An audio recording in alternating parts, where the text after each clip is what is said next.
guys, welcome to the Treasury Update Podcast Coffee Break Session, the show where we cover foundational Treasury topics and questions in about the same amount of time it takes you to drink your coffee. This is your host, Alexa, and I'm joined today with Craig Jeffery, Managing Partner of Strategic Treasure. So today, we're going to shift away from cash and sort of talk about what I like to think is a more broad term, and that is business intelligence tools. So Craig, could you go ahead and get us started and let us know, what do business intelligence tools do? These tools allow us to see and discover things in real time or close to real time. And part of that is the self-discovery aspect, where we can ask a question, or the user can ask a question, and they're able to get what they want without having to do all this programming or, knowing all the various detailed languages and tools that you had to have somebody, in IT set these things up. So it's a lot more self-discovery, self-learning. Part of that is the business intelligence tools take advantage of data that's positioned. They also pull much of this information into memory and make other associations that were harder to do in the past. So it's changed how we store data, how we associate data, how we hierarchy it for reporting, and how users learn and discover. When I was in Treasury, I felt like the only thing that we did was use Excel. So would Excel be a business intelligence tool? Not really. Microsoft has a stack of services that are business intelligence tools that would meet some of the broader requirements and broader definitions of what a business intelligence tool is. But some aspects of the concept of this self-controlled discovery is quite similar. Excel, is one of those tools that democratizes much of the activity of analysis and creating models. And so because it's so easy to use, it's great for doing this free form. I've got to figure something out and I can model it. I pull data in, I enter data, I download items. I use pivot tables and other slicers and other things that help me see data in different ways. So to some extent, Excel continues to grow for powerful data analytics. And that's why they have like Excel services and other tools in their BI stack that allow you to do more and more with what goes on. But these tend not to have error checking and some other key features that business intelligence tools have, such as in-memory computing and some of the abilities to see the relationships between tables in a hyper user-friendly manner. So that's kind of a not really answer. Okay. No, that's great. How can business intelligence tools help Treasury, or what, business intelligence tools out there are geared for Treasury? The first question is probably the easiest one to cover in today's session, so I'll focus on that.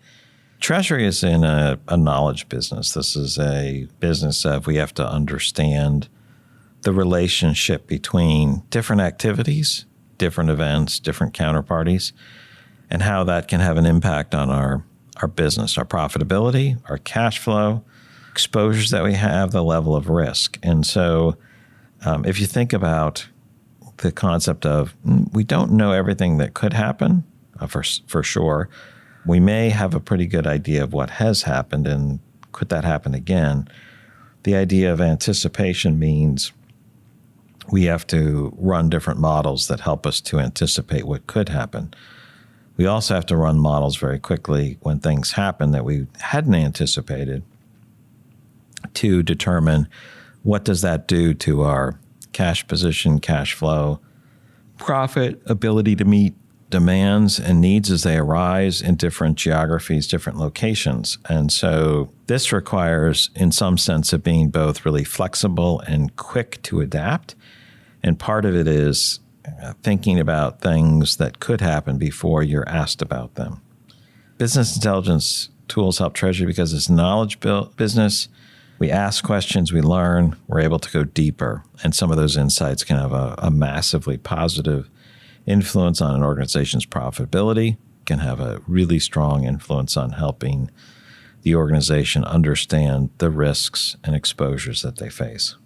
That's great. So then are the uses of business intelligence tools standard practice? I'm not sure how I'd answer that. There's some aspect of it where more than half of people are using business intelligence tools in some way, but it's not pervasive. So are they pervasive?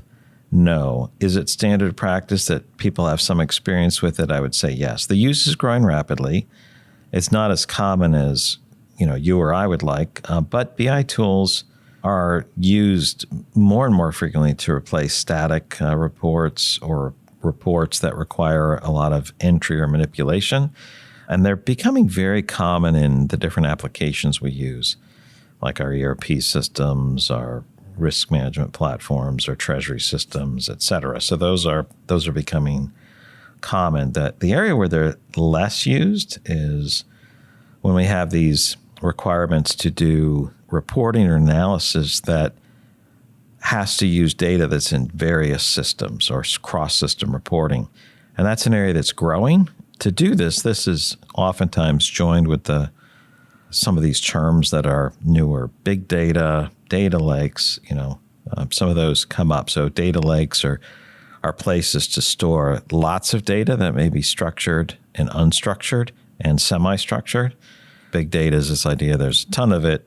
Data lakes or blobs are places to store it. And BI tools are methods and tools to access that data so that we can make sense of it. And so it's becoming more standard, but I think one of the key things about this is that everyone in finance, certainly everyone in Treasury, needs to understand what business intelligence is and some of these other concepts at a deeper level than many people do now. So that's how I describe the use of business intelligence tools now. Yeah. So even when I asked that question, I knew that the answer would probably be somewhere along that it definitely varies, but they are used.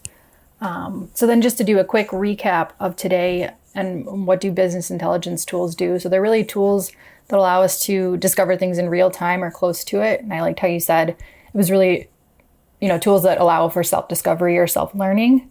Excel is not an example of one.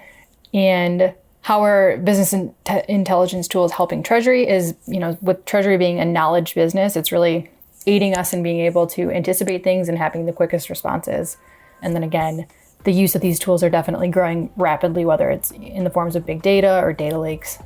Yeah, so I guess thank you, Craig, for joining me today on this topic. And thank you to all of our listeners. And make sure you're tuning back in every first and third Thursday of the month for a new episode. And as always, we welcome your questions, comments, or topics. If you want to send us an email at podcast@strategictreasurer.com. Thanks again, Craig. Thank you.